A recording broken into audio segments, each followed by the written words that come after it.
আসসালামু আলাইকুম। আরও একটি ভিডিও নিয়ে হাজির হলাম। সবাই কেমন আছেন? আশা করি ভালো আছেন। আলহামদুলিল্লাহ, আমিও আপনাদের দোয়ায় ভালো আছি। অনেক ঝড় বৃষ্টি গেল। আমি আবার এই ঝড় বৃষ্টির মধ্যে একটু তেজপাতার পিঠা বানিয়ে নিলাম। আশা করি ভিডিওটির সাথেই থাকবেন। তাহলে শুরু করা যাক।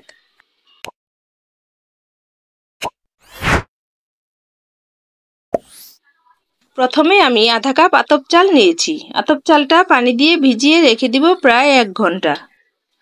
1 ঘন্টা পরে ভিজিয়ে রাখা আতপ চালটা ভালোভাবে ধুয়ে পানিটা ফেলে দিব। এভাবে আমি দ্বিতীয়বারও ধুয়ে পানিটা ফেলে দিব। এখন ব্লেন্ডারের পটে ভেজানো আতপ চালগুলো দিয়ে একটি ডিম ভেঙে দিয়ে ভালোভাবে ব্লেন্ড করে নিব। এখন একটি মিক্সিং বোলে ব্লেন্ড করা চালের পেস্টটা ঢেলে নিয়ে আরও একটি ডিম ভেঙে দিয়ে ভালোভাবে ফেটিয়ে নিব। ডিম ফেটানো হয়ে গেলে 1 কাপ ময়দা অল্প অল্প করে দিয়ে মিশিয়ে নিব। ময়দাটা মেশানো হয়ে গেলে গুড় ও লবণ দিয়ে ভালোভাবে মিশিয়ে নিব। চাইলে গুড়ের পরিবর্তে চিনিও ব্যবহার করতে পারেন। এখন গুঁড়া দুধ দিয়ে ভালোভাবে মিশিয়ে কিশমিশ ও বাদাম দিয়ে ভালোভাবে মিশিয়ে নিব।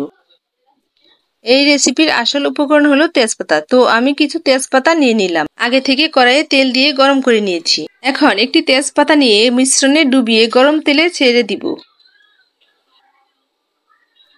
একটু ভাজা হলে উঠিয়ে আবারও মিশ্রণে ডুবিয়ে গরম তেলে ছেড়ে দিব। বাদামি করে ভেজে নিয়ে তুলে নিয়ে একইভাবে মিশ্রণে ডুবিয়ে ভেজে নিব। একইভাবে আমি মিশ্রণে বারবার ডুবিয়ে তেলে ভেজে নিব। তেজপাতাটা মিশ্রণে স্তরে স্তরে ডুবিয়ে তেলে ভেজে এরকম একটা বড় পিঠা হয়েছে। এই তো তৈরি হয়ে গেল আমার মজাদার তেজপাতার পিঠা। এখন আমি পিঠাটা ছুরি দিয়ে কেটে তেজপাতাটা বের করে নিব। তেজপাতার পিঠাটা বানাতে একটু কঠিন হলেও খেতে কিন্তু নরম ও দারুণ। ভিডিওটির সাথে থাকার জন্য ধন্যবাদ। ঝড় বৃষ্টির দিনে সবাই বাইরে গেলে সাবধানে থাকবেন। সবাই ভালো থাকবেন। আল্লাহ হাফেজ।